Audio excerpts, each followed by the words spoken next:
Pietro Sorba. Pietro, querido, qué alegría verte de nuevo. Mira, Un placer. ¿vas a tomar el café? Sí, por supuesto. Por supuesto que sí.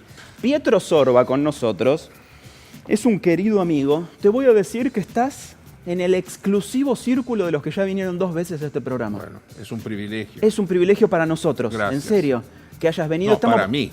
Para nosotros, para nosotros.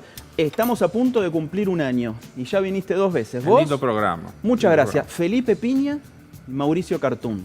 ¿Qué te parece? Grande, ¿no? Y Martín Slipak también, actor. Muchas gracias. Muy Che, amable. quiero mostrar acá, a esta cámara, el nuevo libro de Pietro Sorba, Recetas de carne, publicado por Planeta. Y la verdad es que es un libro muy espectacular.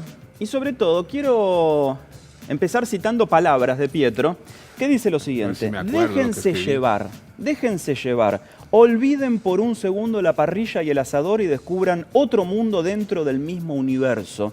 Vale la pena vivirlo con un único gran objetivo: seguir disfrutando de la gran carne vacuna argentina. Es un libro valiosísimo porque tiene 150 recetas que van más allá del guiso, la carne al horno o el asador. ¿Es así? Y es un poco la idea. La idea es entregar un... Yo digo siempre que los periodistas tienen que hacer lo posible para entregar información, ¿no? Porque la información es cultura, la información, por ende, se transforma un poco en libertad. Libertad de poder cocinar un poco mejor, libertad de poder elegir un poco mejor, de tener un horizonte más amplio cuando uno va al supermercado o a la carnicería en este caso. Acá la idea es básicamente, utilizando un lenguaje como el de las recetas, porque es un libro de recetas, hacer presente que carne no es solamente asado, es también asado, por suerte, porque el asado es una celebración, un momento extraordinario. Pero también carne significa sopas, significa caldos, significa salsas, significa fondos de cocción, significa sándwiches, significa tartas, etcétera, plato de olla, platos que se cocinan al horno. Entonces es un universo realmente muy amplio. Y vale la pena descubrirlo un poco más porque a veces quedamos encerrados dentro de la idea de utilizar 4, 5, 6 cortes, cuando en realidad una media res tiene 40 cortes, una media res vacuna. Este es un libro sobre la carne vacuna.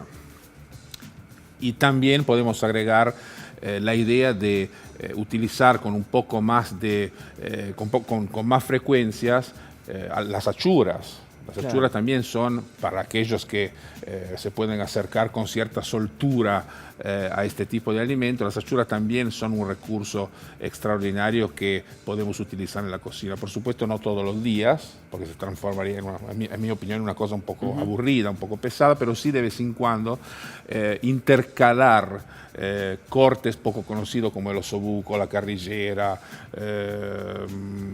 el rabo, la tapa de paleta. Ahora están mucho con la picaña también. La picaña es que sería la tapa del cuadril, Sí. Porque muchas veces uno va a la carnicería y dice de cuadril. El cuadril tiene 3 partes, Sí. La tapa, el corazón y la famosa colita de cuadril. Y cada una tiene un uso. Por ejemplo, la tapa es perfecta para la parrilla, se usa en Brasil desde hace muchísimo tiempo mucho en Brasil, y acá la acá están también queriendo poner de está moda empezando, ahora. está empezando a funcionar. Porque Dicen que es la nueva entraña, la picaña. y porque tiene una capa de grasa muy alta, pero debajo de esa grasa la carne es muy magra. Entonces para la cocción eso es interesante porque se derrite un poco la grasa, penetra la fibra de la carne, pero la carne en el fondo queda magra. El corazón del cuadril es muy magro. Algunos lo definen el falso lomo, porque si uno sabe cómo cortarlo para un ojo, no, para una persona que no es experta, puede parecer un lomo. Y la colita de cuadril, bueno, es el corte por antonomasia para la carne al horno. Qué bárbaro. Pietro es cocinero, pero en su casa. Sí, No sí, es en que mi casa. Pietro tiene restaurantes ni nada. Lo más importante de Pietro es que es uno de los críticos enogastronómicos más importantes del país. No. Entonces lo que hace... Sí, Pietro, no discutamos. Bueno, Sí. discutamos. Y lo más importante, entonces, lo que dice es que él busca información. O sea, Sí. la prioridad, como para todo crítico y para todo periodista, es la información, el dato, en este caso la receta. Sí. Eso es lo valioso. Vos escribiste sobre pizzerías, sobre bodegones, sobre un montón de cosas. ¿Cuál fue el laburo de investigación, el trabajo que hiciste para este libro? Es un trabajo que vos conocés porque vos también sos un gran escritor y por lo tanto sabés que lo que hay que hacer primero es armar el esqueleto. Entonces la primera cuestión es tener una idea, empezar a dibujarla en un papel y a partir de ahí ver cómo integrar las piezas para que ese esqueleto se transforme en un cuerpo medianamente aceptable. Entonces, primero, un poco la idea que te empecé a explicar en el comienzo de la charla, transmitir el tema de los cortes, transmitir el tema de la variedad, la idea de que esos cortes se pueden utilizar de manera muy simple, y después ver qué recetas utilizar para transmitir finalmente esa idea. Entonces, recetas modernas, contemporáneas, con un clásicas. lenguaje, eso me parece muy valioso para los que tenemos un acercamiento medio de refilón con la cocina siempre. Tiene un lenguaje muy accesible. Hay algunos libros de recetas y de cocina que tienen un lenguaje esotérico y misterioso, que tenés que ser el druida Panoramix para Bueno, pero eso depende eso. un poco del autor. Personalmente, cuando escribo recetas, me imagino simplemente, me imagino en la cocina preparándola y por lo tanto a mí me resulta fácil. Y la idea es siempre bajar esa receta a un lenguaje muy esencial, con ingredientes que se puedan encontrar con cierta facilidad en una verdulería, en una carnicería, etcétera, etcétera, y no transformarlas en un enigma misterioso que después finalmente uno no puede resolver, porque la verdad que entonces eso no sé para qué sirve. La verdad que los libros de cocina deberían servir para que el otro pueda realizar esa receta, o por lo menos que la tenga como disparador. Claro, tenés una receta donde te dice necesita medio kilo de trufas de Indonesia. ¿Dónde? Bueno, en Indonesia. 140 claras de colibrí, un ciervo albino. Eso te pide. O si no, 16 kilos de manteca, como hacía Doña Petrona. Así, ¿dónde compro tanta manteca? ¿Dónde la no me entra en la heladera? Che, el libro tiene recetas, tiene una factura editorial impresionante, como todos los libros de Planeta. Ahí. Che, ¿dónde estoy? Ahí. Estamos viendo fotos en cámara. ¿Este lo editó ya Tomás Lich? ¿Ya fue con edición de Tomás o de Valerio? No, siempre Valerio. Con el señor Valerio. Le mandamos un beso, que es mi editor también, Mariano Valerio, con quien estamos preparando algunos libritos nuevos. Así que como última cosa, Pietro, me encanta el libro, lo recomiendo mucho.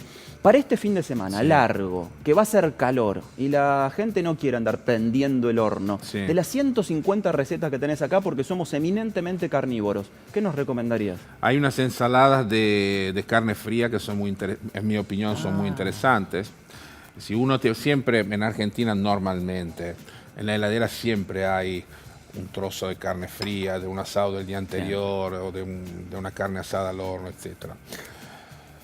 Eso es un recurso extraordinario para poder elaborar otro plato más. Bueno, esa también es otra idea del libro. Entonces, por ejemplo, si tenemos un trozo de asado, un trozo de vacío o de tapa de asado que cocinamos al horno, desgrasamos, cortamos en trozos, no tan grandes ni tampoco demasiado chicos, y empezamos a mezclarlo, por ejemplo, con los vegetales que nos ofrece la temporada. Hoy en día, por ejemplo, lo veo en la verdulería, tomates amarillos, tomates rojos, esos son perfectos.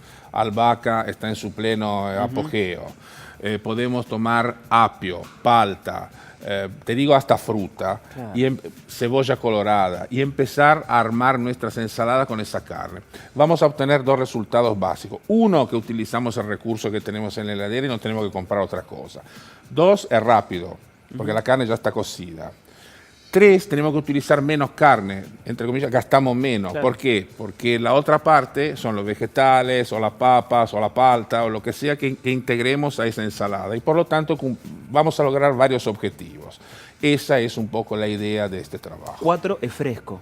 Sí. Es fresco. Y ustedes a los pibes, si tenés pibes en tu casa, verduras sin que se den cuenta. Siempre hay que engañarlos a los pibes. Pero para mirá que son piolas los pibes. Sí, eso es cierto también. Dicen, ¿y las papas fritas dónde están? Es difícil engañar.